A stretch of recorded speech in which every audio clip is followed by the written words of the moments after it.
How to delete a photo on TikTok. Hey everyone, welcome back. In this video, I will show you how can you delete a photo on TikTok. So let's get started. First, as you have to open TikTok app with your account. After you open TikTok, you'll get this kind of interface. From here, tap on your profile icon at the bottom right.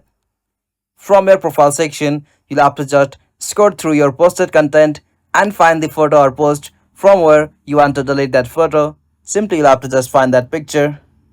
After you find that picture, if you want to delete that, tap on the three dots at the bottom right.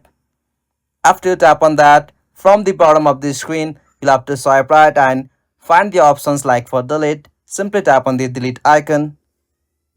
Alright, from the option, tap on delete, or you can also delete and re-edit. Simply go with the option anyone.